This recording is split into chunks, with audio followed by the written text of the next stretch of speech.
Hi. So, in today's episode, we're going to be talking about the Clutters murders.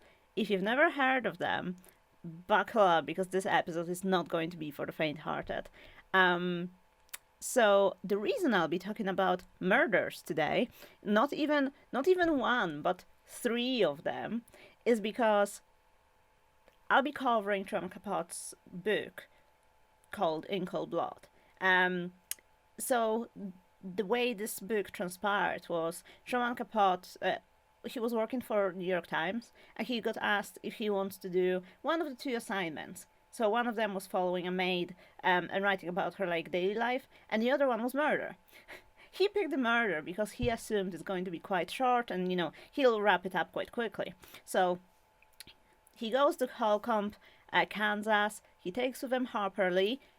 She was the one who wrote To Kill a Mockingbird and got a Pulitzer Prize for it. So that's important to note. So they both take a trip to Holcomb, a very small town that was at the time around 300 residents.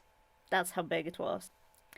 And then the reason they were there is because a very affluent farmer from the area got killed in cold blood.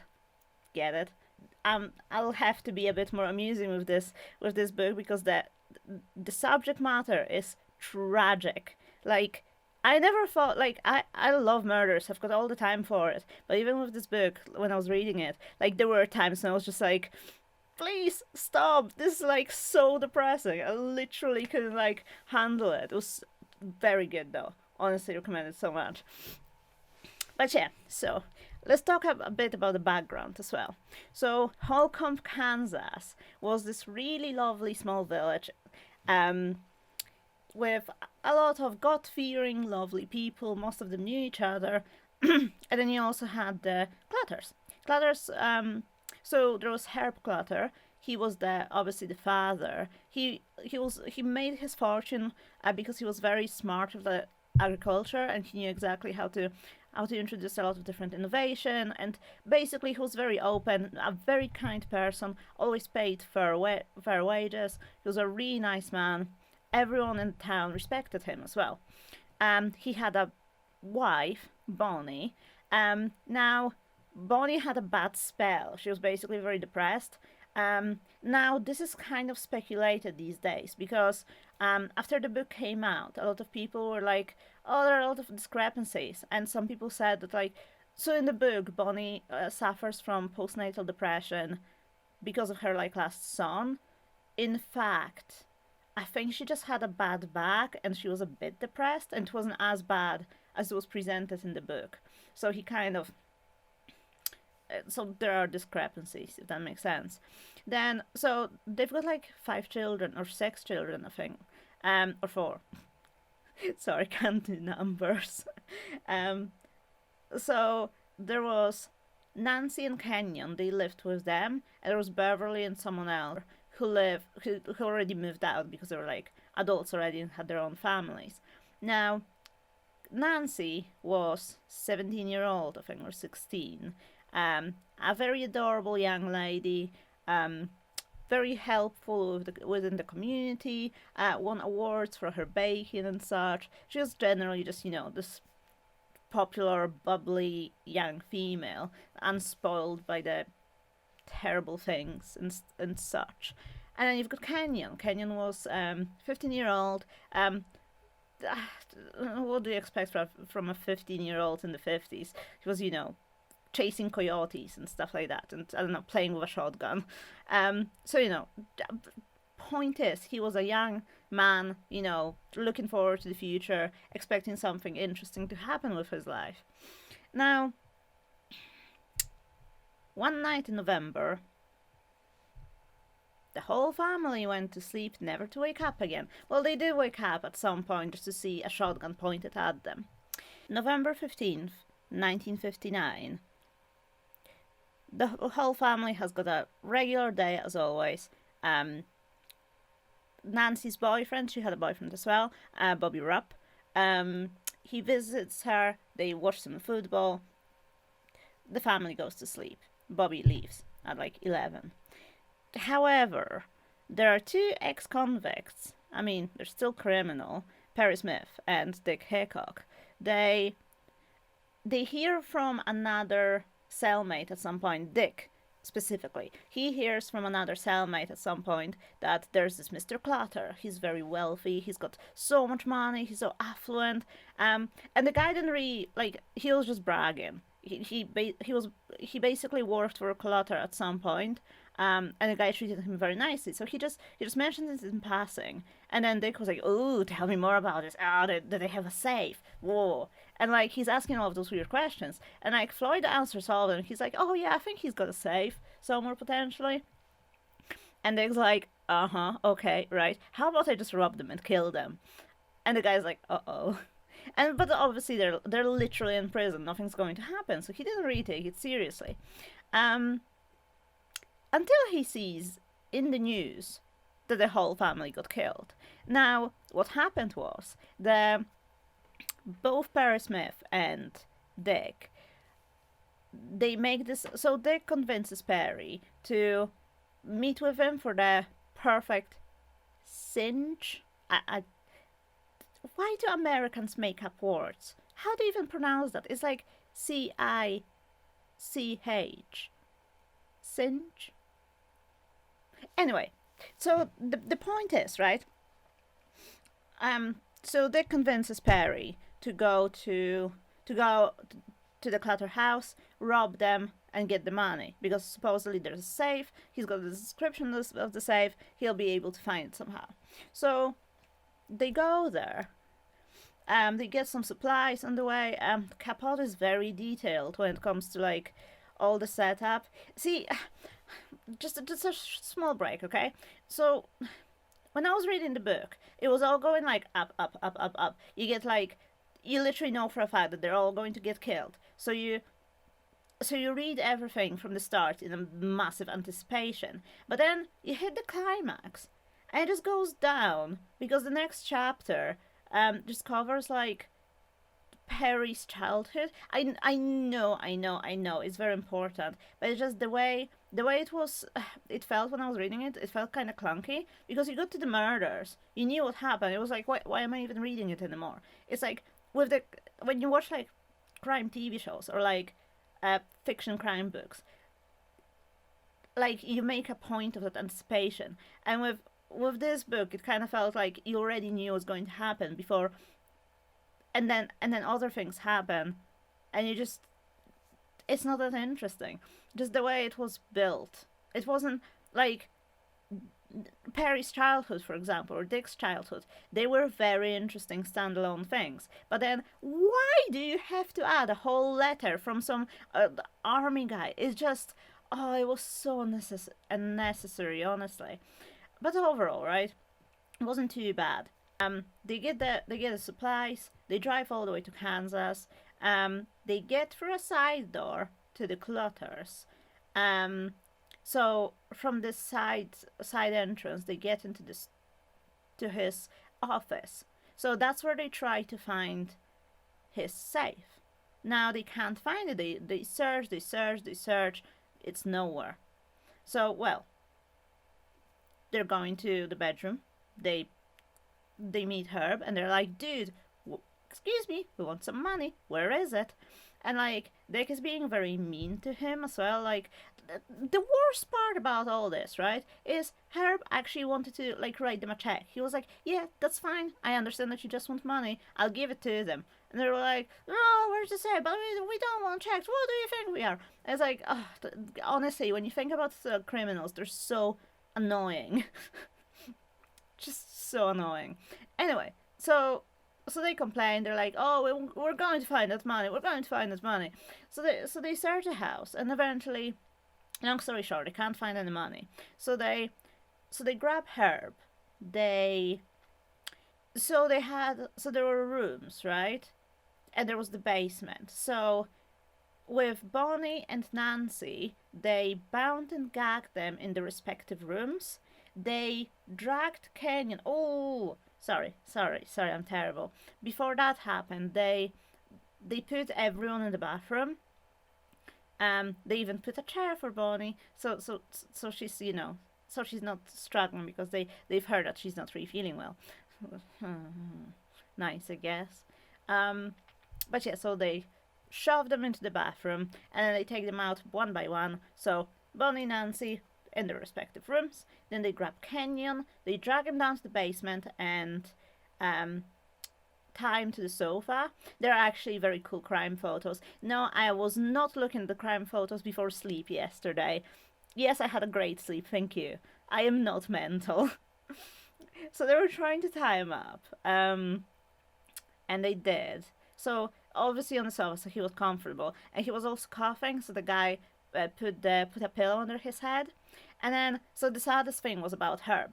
Herb got stuck in the furnace room, but again they didn't want to put him on the cold floor, so they put a mattress there. Um, I'm pretty sure they were trying to hang him to a pipe, but that didn't work. Um, so yeah, so then they were like they were trying to decide what to do with them. They couldn't decide. So they basically, Perry slit Herb's throat and he was, in agony. So they shot him through the head. But now Herb was gone. They had to deal with the rest of the family. So they shot Kenyon as well, straight in the head. Then they went to Nancy. They moved her head to the wall, so they didn't see her suffer, and they shot her through the head as well. Then they went to Bonnie, and she was like, she was probably already resigned because she knew that her children are all dead and everyone. So they just shot her as well. Um, yeah, before that happened, Dick had a thing for like he was a bit of a nonce.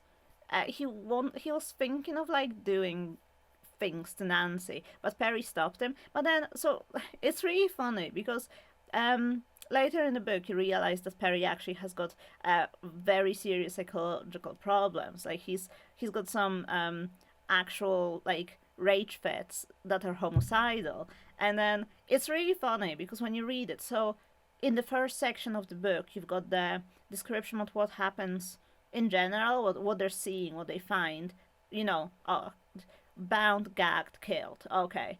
And then you get Perry's confession where he explains exactly what happened step by step. And oh my god, the second part was so gruesome. The first one was like literally nothing. Oh my god, reading Perry's confession was worse than looking at the crime scene photos. Straight up.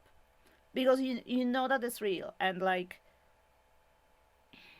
it's so creepy. So going back to Perry, right? Perry wasn't he really so he was a bit mental. So he was the one who put the mattress. So he was trying to be very nice and make sure that they weren't suffering. He was also trying to persuade Dick into not killing them. And then he slits Herb's throat. Make it make sense. It's honestly so stupid. So yeah. So that all happens. So the family's killed. Perry and Dick just leave and go off. And then the morning comes. Now, normally, Herb has a nice community to that, Methodist church and all the jazz. He would normally pick up the neighbors and they would all travel to the church on Sunday. Now, the people who are supposed to be picked up notice that, there's nothing happening, the car is not arriving. Where are the Clutters? They're good. It's impossible for them to oversleep. They never oversleep church. So they arrive to the house and they see that the car is still there. But the lights are all off and it's just very quiet. So they have no idea what's happening. Eventually, Susan Kidwell, who was Nancy's best friend, along with another Nancy Ewell, I think. They go into the house, and yeah, they go to the Nancy's room to find her dead. Now, so they're absolutely in shock. They're terrified. They leave. They start crying. They're like, "Oh no, I can't have." Well, all the typical things after you find a dead body. So then the police and the ambulances come and they see all that happens and they're all terrified. They're like, oh, who did that? So it was a very high trust village. And then the Clutter case happened and everyone assumed it must be someone from the area, so they started locking their doors. On that note, by the way, what is wrong with Americans not locking their doors? Like, I've watched my good share of like true crime documentaries and crime books and stuff like that. They never lock their bloody doors. What is wrong with you? Like, there would be literally a serial killer at large, and like, oh, we've never been locking the door. We've always been trustworthy, and we trust everyone. We'll be fine. It's like, and then 2 days later they're dead. It's like, please, please, please. One moral that I want you to take from this video is, please, if you don't lock your doors, please really start doing that. You never know what could happen. God, if I lived in America, I'd have a massive fence, a moat, 10 shotguns, and preferably a minefield, because you just never know. Honestly. Sorry, rant. It was a very high trust society. They were all good. All of that stopped because it might have been someone from the area. So there's the Alan Dewey, the guy who's in charge of the KBI, so the people who solve the murders, and they try to find out what happens. And eventually Floyd Wells comes forward, and he admits that he did mention Clutters to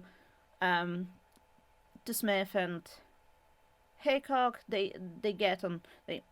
They understand it's probably them. The books kind of match. They do all of the crimey stuff that you get in like the crime shows. I'm not going to go into into much detail.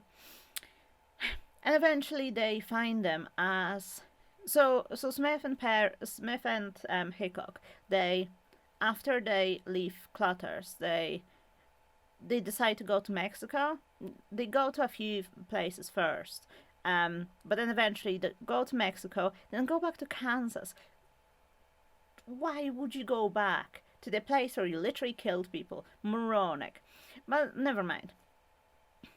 Eventually they decide to go to Nevada, Las Vegas. They find them. The police is already tracking them, so they got them. They put them in the prison. There's the trial. So there were like speculations that it was kind of unfair. And I think this is a very interesting point, right? Like, so obviously in the UK we have very specific, like, you can very easily be of contempt of court if you report on, or even if you talk about ongoing cases. And I think this is very... It's not that bad, because you do face very severe consequences if you will ruin the trial. Now, I feel like in the States those rules are a bit more lenient. And for example, obviously they did it, and in my opinion, they deserved what they got in the end. So they got the capital punishment, but in Kansas at the time, it was by hanging, which is a bit too much in my opinion, but like, fair dues. So they literally killed the whole family that, they didn't really do anything to them. A complete strangers, like, why would you do something terrible as that? So, so they kind of deserved it. But I think they made a very good point overall on, like, the way the whole trial was biased. Because in a way, it was a very well-known trial, and some of it was also reported internationally as well. So even despite when the Clutter murders happened, it wasn't really all over the newspapers. The trial itself actually was, and then that raises a question. If everyone's so involved in a trial and the stakes are so high, doesn't that suggest that you should be much more thorough at trying to work out the actual justice? Not to let your emotions cloud it in a way. So obviously they ended up getting the death penalty, and they were on death row for 5 years, right? At that time, Dick was writing to a lot of like, the liberty, anti-death penalty people to try to see if he could get something overturned. So eventually someone took interest in his case and was trying to investigate whether the trial was biased or not. And they were trying to no avail though. Nothing came out of it, although it did delay the actual execution to a few years later. I think to April 65, if I remember correctly. Fun fact, Capote was actually at the execution, and he did speak directly to both Smith and Hickok, which again just makes this book so much more valuable. So yeah, that happened. So yeah, so they got killed. So the way obviously they died by hanging. They spent 5 years on death row. But Capote doesn't only focus on just Hickok and Smith whilst they're on death row. He also mentions their inmates. So again, you get three different instances of serial killing for the price of one, basically, because they share the cell with not the cell. They share the death row with. So they share the cell with Lowell Lee Andrews, who was an actual psychopath. He decided so his father had this massive land and stuff. So at some point he decides that he really needs to just simply kill his whole family. So he finishes reading Brothers Karamazov. I never know whether I should pronounce it in the Russian way or in the British way, which is wrong, but in Russian. Never mind. Anyway, so he finishes reading the book. He grabs 2 guns, shoots his sister, then shoots his mother, then shoots his father. And he empties like the whole magazine, like 17 bullets, in his father, to make sure that he's dead. Now, in order to find his alibi, he then drives over to his uni accommodation to pick up his typewriter. He drops all of the guns and stuff into the river on the way. Then he goes back home. I think he went to the movies as well. Yeah. And that would have made for a perfect alibi. So he goes back home, calls the police. The police arrives, and he's like, yeah, in there. And they're like, right. And they see, all those dead bodies and stuff. And it's terrible. So they start trying to get a confession from him. Like, they obviously literally know that he's lying because he's literally unbothered. It's like, they're like, oh, would you like to make any funeral arrangements? And he's like, I don't care, do what you want. And it's like, right. So they hold him for the confessions. And I think his reverend, like from the local church, arrives to speak to him. And eventually he gets him to confess.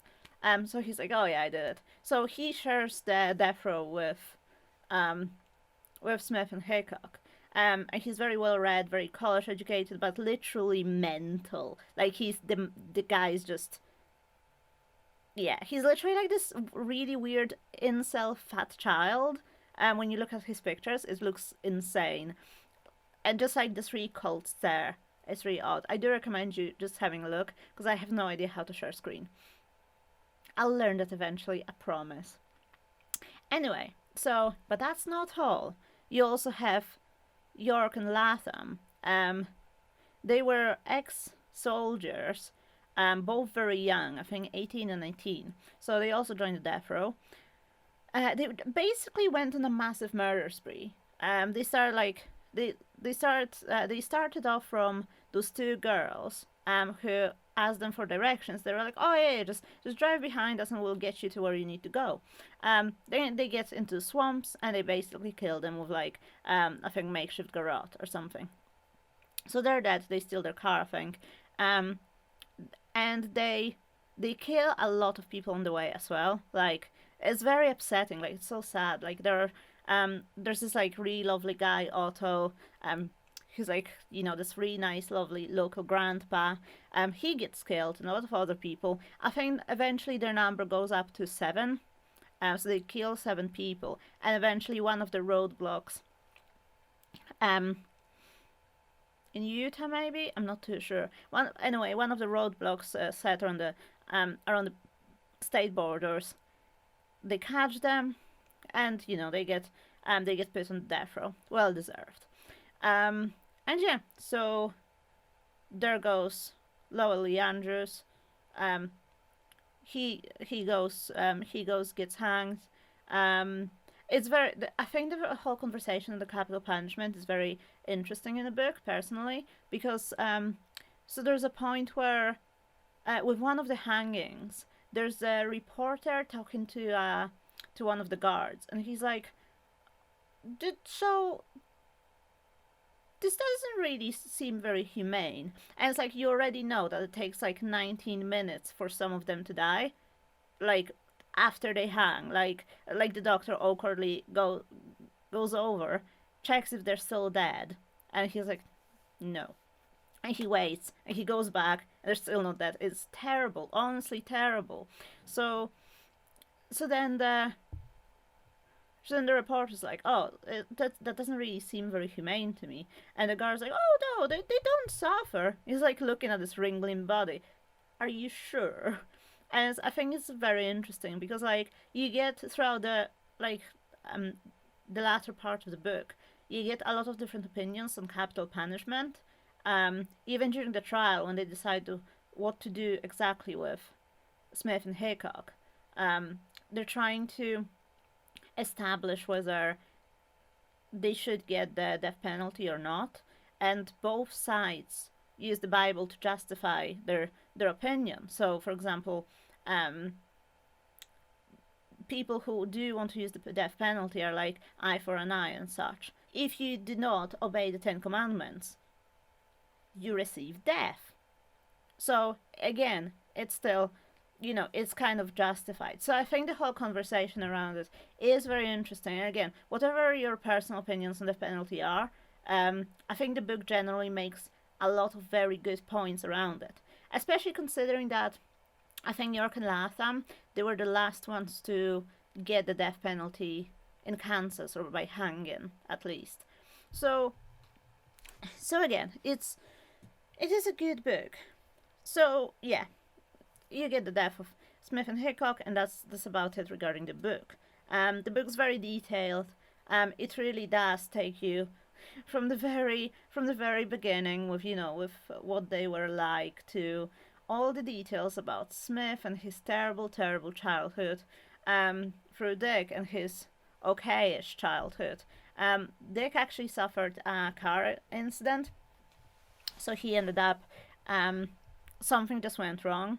And with him, it's very interesting because he gets married when he's very young, and he's got like his wife is like 16. And he gets more and more broke because they have like a million children. So he starts writing bad checks, and he starts stealing as well. For those who don't know, writing bad checks literally means that you write a check in your name. Obviously, there's absolutely no money there. They accept it, but then you leave. And by the time the check bounces, you're not there to, do anything about it. So it's basically fraud. Now, some interesting stuff on the book itself as well, and, the background too. So, In Cold Blood turned out to be a massive bestseller, right? It was a fantastic book. Like the copies sold like this, honestly. And there's no wonder. It was a big trial, so you could imagine what happened in Kansas after the book came out. Now, most people absolutely hated Capote, what he did, because the book became a bestseller. It got there are 2 films based on it as well. There's one literally called In Cold Blood, from the 60s, I think, and there's another one, Capote, from 2005, that covers like all the background as well. So the book's very known, and he made a fortune on that. So it was very good for him. But then So when you read the book, right, there are those bits where like you can tell that it didn't happen. Like he must have just come up with it. You know, you've got like a dialogue between people. Obviously, the dialogue's not real. Like, so there's that scene that was widely debated where so where when Smith and Hickok were waiting for the decision for the result of the trial, they were staying at this very tiny prison.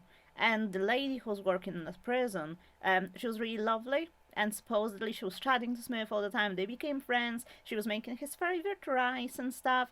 And when he found out that he was going to go to death row, he started sobbing and she held his hand. Yeah, none of that happened. This lady doesn't even remember Smith.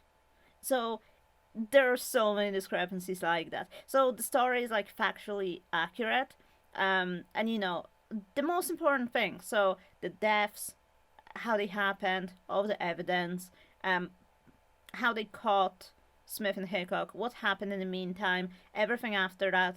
A lot of things are factually accurate, but then there's just plenty where like you just know that he just made it up. So a lot of with a lot of people, it just didn't sit well with them. So I think so. There were issues like so. The publisher of In Cold Blood said that forbidden everyone else to write about the story because it was already covered by Capote. So there was a guy who really wanted to cover that and he couldn't. I was very angry, but his son then picked it up eventually and wrote in colder blood, I think. Um, so that happened. So yeah, you've got a lot of discrepancies, and like what's really important about the book, right? So there's this. So Capote kind of started this new form of journalism, which is called the new journalism, where you basically write a story as it goes along, and you follow it step by step, and then you write a whole novel based on that. And then you had a lot of other people who followed in his steps, like Tom Wolfe and others. So new journalism is very important, especially if you're like, if you ever think about a career in those, in either journalism or writing, this is something to really look out for because it's a very exciting way of writing basically because it is based on true events and like when you read in Cold Blood, it's so different to reading fiction because you know that all of these things happen to real people and you can look it up and you can find it and I think it's much more haunting when you actually realize that it's all real, you know? And like so yeah, other than that, Capote's research was literally 8,000 pages of notes. And he also had access to a lot of letters, as you could have literally read them in the book. And yeah, it was very, very well written. In general, like my personal opinion, right? This book was very weird because I was liking it. Then it got to the weird bits about Perry that I found a bit. It just seemed quite clunky to me. Maybe because when I was reading it, I could literally tell where he got his information from, and sometimes it just felt a bit off. So so it was that, and then I was really struggling for the bit with Perry and like whatever they were doing when they were together. Um, and then, see, that's another very interesting thing, right? So I got very bored of the book, and I was like, no, I need to finish it, or I need to finish it. So then I decided to just get an audiobook of Audible, right? It was the best idea, the best thing I could have done, because on the guy who was reading it had a proper like Kansas accent, and he was modulating very well. He made sure the dialogue was very well pronounced, and he altered the way he was speaking depending on who it was, and it made the book very, very interesting. And from me not really like vibing with it, I got to like absolutely getting into it. I think I was like baking or something. I was listening to it and I was like, whoa, excuse me, when did this happen? It's actually really interesting. So so that happened. And then I just continued with reading just doing the mix. When I was doing something else, I was listening to the audiobook, and when I was wanted to read, I was just reading. And it and eventually it got very interesting after I got over the hump. So yeah, so even the book is basically split into three parts, right? So you've got the last to see them alive, and that's the section where you learn about the Clutter family in general, what they were like and such. Then you've got persons unknown. So that was the part that really was very difficult for me to read through. But eventually it turned out that it was probably just me because it was quite good. Then you had the section 3, answer. So that's when it got interesting because that's when they got the tip from Floyd Wells regarding who actually did it. So that's when it got very, very interesting. And you've had the corner, and that was the last part of the book that was covering their behavior and everything that happened on the death row. So that was all really well done. And overall, like, so I marked it like 4 out of 5 stars on Goodreads because, like, I don't think it deserved a 5 because it wasn't as good as other stuff that I've read, frankly. It was very good, so I still gave it 4. But, like, I think everyone who's interested in crime should read this book. I honestly do, because it's honestly heartbreaking at times. I think it's very important. Like, even though a lot of people, especially from Holcomb, didn't really like the book itself, it still paid homage to the Clutters, and I think that immortalized them a lot. So normally you wouldn't even know about, like, there are so many murders all the time, where you don't even remember the people's names, and they just disappear into nowhere, and no one really remembers about them, and it's just so sad. And I think that in a way, because of Capote, they will always live in people's memory. And I think it's very good because, like, so the house, the Clutter house, still stands. It had plenty of different owners. Some of them even charged for the visitors to, like, tour it as well. And the interest is still there. People constantly visit, and people constantly want to look at the graves, look at the house, and I think it's good in a way. I know that, like, a lot of people probably who are close to the families would like to forget about it. Like Bobby Rapp, for example, he got married eventually, and just he's happy now. He eventually published the book in 1966. And sadly he did not win the Pulitzer Prize for it, probably because of a lot of discrepancies and people didn't like it. But yeah, overall, surely would recommend. That's about it. Goodbye.